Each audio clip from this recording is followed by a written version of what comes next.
All right, let's see. What was the biggest story this week that the media tried to shove down your throats? Let's see. Oh, yeah, six elected members of Congress calling for members of the military, Department of Justice, intelligence community to defy orders.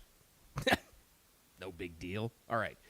There's always good news. In the most hideous stuff, stories that get out there, there's always a nugget, a piece of good news.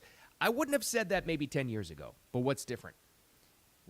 Elon says it all the time. You are the media now. But it's true, though, because people got a hold of the truth. I will tell you this, and they have a nickname now, which is part of the whole story. Things are not going well for the Seditious Six, even though you may think that they are. First of all, of course, I mean, this is all part of the play. The same usual suspects in the media outlets, fake news media tried to cover for them.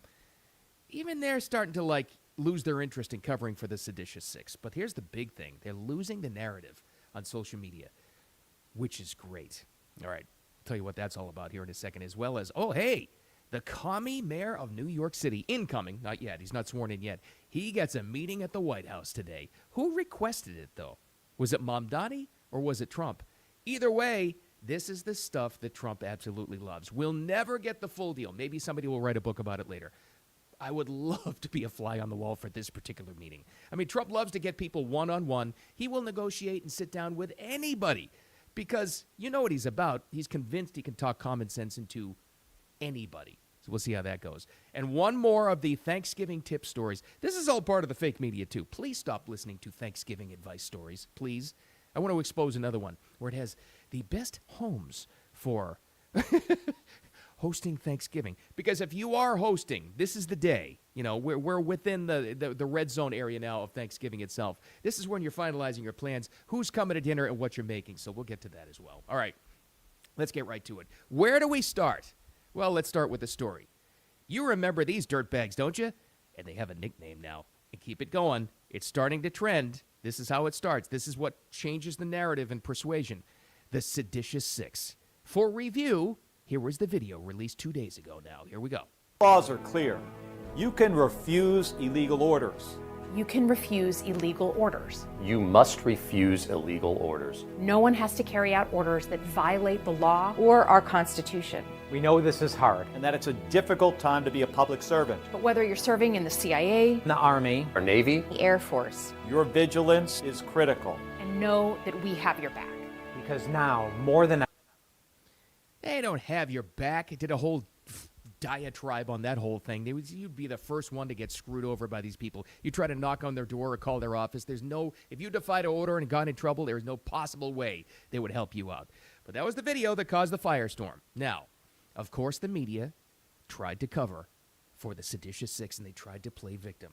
Now, why would they play victim, though? Well, because, as you know, your commander-in-chief didn't take this too well. A series of Truth Social posts that made its way onto X and every other media outlet in the world. What was the latest one, the most effective one? Seditious behavior punishable by death, in capital letters. Now, you may be, and I would understand this, I get it. Now, you may be seeing this story and you go, oh, I don't know if I want my president. I like him, I voted for him. I don't know if I want him talking about the death penalty for elected members of Congress. I don't know if I want to go that far. And I would understand that until you realize one thing. And this is very, very important part of the story. This is how the narrative turned, and the story and the game of public opinion turned against the Seditious Six. Most people heard about and looked at this story when Trump posted that, not when they released the video. Let me say that again. Most people learned about this story through Trump's reaction to it instead of their video.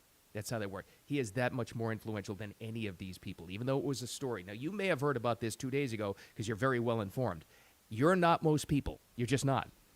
Most people are too busy to pay attention to this stuff, or they don't understand it. But when Trump says something like that, that's what gets the story going, and that's what gets people to look into it. And I will tell you this also. That's why he does it. Does he truly want to be the president that executes six elected members of Congress? No, he does not. Does he want him to pay a price? Absolutely. What he really wanted out of this, I can guarantee you right now, I'm telling you truthfully, is to get the story out there. Because when people see that, then they click the next story. Then they see the video. Then They make up their mind, and then they decide, and this is happening in real time before our eyes. Oh, hold on a minute. That's what he's talking about? So we've got these members of Congress telling military people to defy orders? No, I'm not down with that. No, that's not cool at all. That's why it happens. You may not like Trump, but I promise you, as somebody that has been stuck in the media swamp for years, there's never been anybody that uses social media better than President Trump. Nobody in history, and there probably never will be. That's why he released that statement, as strong as it is. That's why that happened. And that's when it started to turn. Now, that didn't stop your favorite swampy media outlets from trying to cover for him. Let's, where do we start? All right, let's go to the idiots on one of those CNN panels where they're all gaggled around like a room, and they tried to cover for this. This first guy here, was Ben Ferguson? I can't remember his name. He tried to talk some common sense into him, and they're all like, no, they didn't say that. No. Important in the timeline. This was early in the day. Video. Like, we wouldn't be having this conversation right now if it wasn't for a ridiculous video that was put out by Democrats telling people in uniform to defy the President of the United States of America. But that's not what they said. That's a fact. What they said. I was real quiet for a long time. That's not what they... No. That's not what they said. No, we take our orders from the Democrats, and that's not what they said. Okay, that was how they first tried to do it. Then it started to fall apart a little bit. Then their favorite media outlets started to say, we're getting that sense from our viewers. They're starting to chime in on this. And we're looking at social media here, and it turns out America's not really buying what the Seditious Six are selling. That started to turn in real time yesterday, and that was big. Now, is that term in social media use where you get ratioed? It means when one of these people, one of the Seditious Six, put out a video, and it's going negatively for them if there's way more comments than likes. That's kind of like a fast and quick and dirty way to judge how things are going for them as far as the narrative goes. And they're getting, if you go by that, ratioed to hell. So they had to call up their favorite media outlets again and try to defend themselves and play victim. Here's the first one, back to CNN, but here's Mark Kelly. Captain Mark Kelly. He was one of the people in the video, one of the gang leaders telling you to defy orders. For being here, what does it say when the White House press secretary has to deny that the president wants Democratic members of Congress executed? Well, Kate, it says we are in uncharted waters. I mean, I never expected, after serving 25 years in the Navy, flying combat missions over Iraq and Kuwait, flying the space shuttle, that now I've got to worry about my personal safety and that of my wife. Oh, I can't believe it. I put together a video with 5 of my other colleagues, and I call for the military to defy orders. I can't believe there was a pushback. That little garden gnome lost any respect that the military has for him, by the way, after putting that together. But let's go to another one. Let's go to this chick. We need to talk about her. Maggie Goodlander, freshman congresswoman from the great state, the granite state of New Hampshire. Somehow, some way, I think we know how, she got elected into office. She's more of a victim than anybody. She can't believe Look, I never thought that simply and clearly stating federal law would ever cause the President of the United States, the Commander-in-Chief, to threaten violence against me and members of Congress. Look, our message is clear to our service members, and I think it's a really important one in this moment. Our laws are clear. We all take an oath to the same Constitution, and it is our responsibility as the ones who write the laws to be clear about what they say. The uniform... Ironic and infuriating, actually, that she would talk about being clear, because let's not forget, in the original video that caused all of this, they were never clear, and they will not answer a question. Dozens of interviews since with all of them. Never will answer a question. That good for Jake Tapper right there, asking, well, what specific constitutional law is President Trump supposedly violating? What specific? Well, that's not it. It's, potentially could have blah, blah, blah, blah, blah.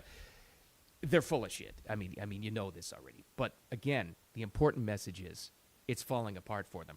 Now, they mentioned oh, by the way, we need to get into this with Maggie Goodlander. Who is she? How did somebody like that get elected in New Hampshire, which is getting more and more, blue by the day, unfortunately. But how does she get elected in her district, in the Granite State? How does that happen? Oh, I think she had a little bit of help. Do you know who she's married to? The woman you just heard from there. You probably know this already, but if you don't, I'll just remind you. Maggie Goodlander is married to Jake Sullivan, That's right, former NSA director, one of the main architects of the Russia collusion hoax. You think she has a vested interest in trying to get Trump at all costs, to do whatever they possibly can, lie as much as they possibly can? Yeah, I think so. I'm pretty sure.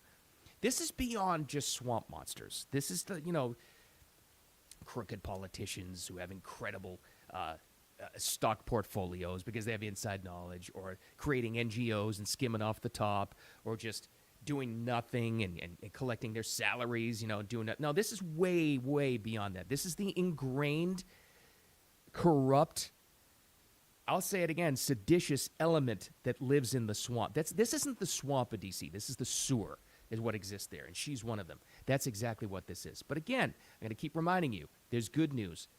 It's not working, but they'll still try to cover. Now, they mentioned a couple of times, the White House press room yesterday. The story in this one is the question. This is from CBS News. This is to Caroline Leavitt, the press secretary, not having it, and she explains exactly what it is. In a city that's becoming much more left than I think this president ever anticipated in his many years of living in New York himself. Nancy. Thanks, Caroline. This morning, President Trump accused 6 Democratic lawmakers of seditious behavior punishable by death. Just to be clear, does the president want to execute members of Congress? No. Let's be clear about what the president is responding to, because many in this room want to talk about the president's response, but not what brought the president to responding in this way. You have sitting members of the United States Congress who conspired together to orchestrate a video message to members of the United States military, to active duty service members, to members of the national security apparatus, encouraging them to defy the president's lawful orders. The sanctity. She's so good at that because she's so clear and she says exactly what it is and the point that we should all be focusing on. And there again, that's CBS's main White House press room. Full access to the White House. The direct message, CBS's question, was not about these elected members of Congress doing this. The seditious six. What about them? It was about the president's response. There you have the media trying and failing, once again, to cover for these sewer monsters, once again. But again, it's not going well. Now, here's your real indication. Now, I'm sorry I don't know this gentleman's name. I just cherry-picked him because I think he explains it the best. But just me, the hundreds of social media videos I saw, I was specifically looking for current service members or veterans speaking out against this. It's hard to find military members on Instagram, TikTok, Facebook, YouTube, X, anybody that isn't outraged by the seditious six and what they're doing here. Like this guy. And again, I'm sorry I don't know his name, but I think he says it the best. Obviously a veteran, and he's exactly right.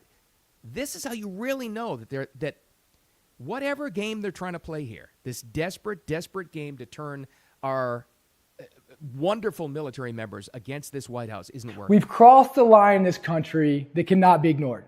We have sitting U.S. elected officials, including Senator Mark Kelly, now telling troops that they can refuse illegal orders. I mean, it sounds reasonable until you realize no legal order has been given. Everyone knows that. This isn't about the law. This is about planting seeds of doubt. It's a Trojan horse slipped into the minds of the one group of Americans who cannot afford to doubt for even 1 second, our military. I mean, you get our troops questioning their chain of command, questioning their commander-in-chief, questioning the oath that they swore to. And you're not just playing with politics, you're injecting anarchy into the ranks. And that goes.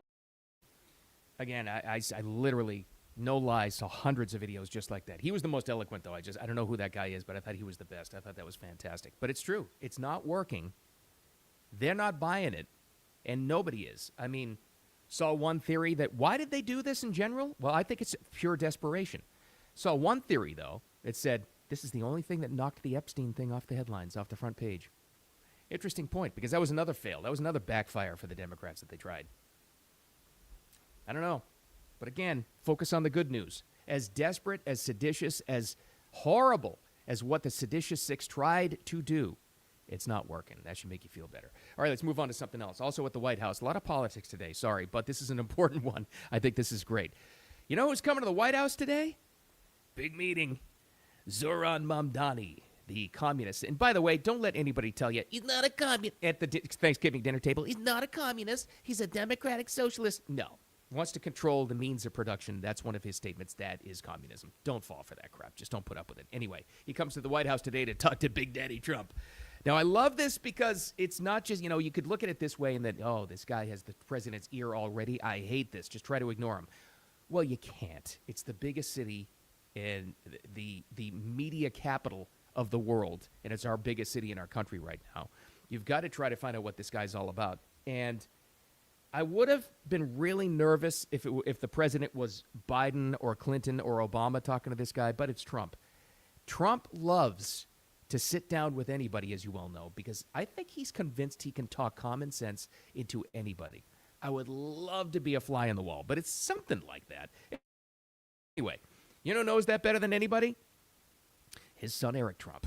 Eric described what the meeting will probably be like. He talked about this last I can tell you there's a lot of people who have gone into the White House before and, tried to make a scene and tried to have a big PR event, and I think most of the people got laughed out of it. I mean, we saw that with Zelensky, I think. I could probably name 25 people who went into the White House trying to be tough guys, and it didn't end up all that well for them. My father's, I think, performs probably better than anybody in that moment, but we'll see. I mean, my father loves New York. He cares about New York. He wants to see the best for New York. So he would have an open door, and I'm proud of him for having an open door.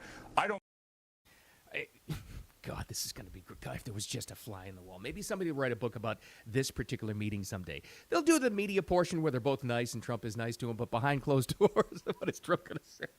He's going to sit him, he's going to do the power move handshake. He's going to make him feel like a little kid and say something to the effect of, listen, you little commie bastard.